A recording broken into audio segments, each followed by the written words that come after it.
What we're talking about right now goes right to the core of our survival of our society, to the survival of our communities, our young children.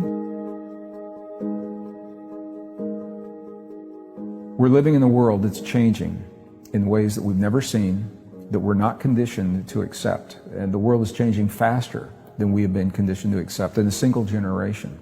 We are trying to solve the problems of the world through a thinking based on false assumptions of obsolete science, such as Darwin's ideas that nature is based upon competition and conflict. So for 150 years, because that was believed to be the theme of nature, it made sense to try to incorporate that theme in our personal lives, in relationships, consciously and subconsciously. I'm not saying everyone does this consciously, but between nations, in communities, and in society, we now know the best science of the modern world tells us that nature's primary rule is cooperation.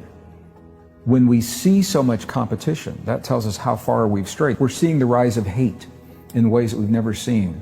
We're seeing the rise of hate based upon religion, color of our skin, sexual orientation, hate crimes, and polarization, men against women, Christian against Muslim. And it's not just in the Western countries. You're seeing this all over the world. And it stems, as different as these things are from one another, they're only possible, Brian, because of the way we've been taught to think. It's not natural for humans. Young babies, studies have been done, babies do not hate, they don't even distinguish color between their race and other races. White babies, black babies, brown babies, Asian, Native American, they don't know the difference until their parents tell them that difference is there. I think about this often. What would it be like to raise an entire generation of young people based upon what we now know to be true in science, rather than these false assumptions? We've asked science to tell us who we are, and science is doing a really good job.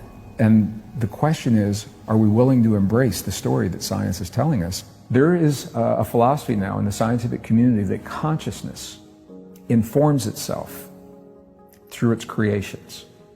So if you think about that, what we see as movies for entertainment, art, sculpture, music, books, all of the things that we create, that we think we're doing to entertain ourselves, from this perspective, consciousness is asking us in the field to create these things to remind us of our deepest potentials. And if you think about that, you look at the blockbuster movies that surprised even the movie makers, that have had the greatest impact, and as different as they are from one another, they're common themes. So for example, The Matrix obviously comes to mind. That was about a world that we cannot see, that influences us tremendously. Yeah, who sits down to write The Matrix? Where does that idea even come from? Avatar came along after that. Inception. They are mirroring back to us what we are asking of ourselves. We're asking ourselves to remember ourselves,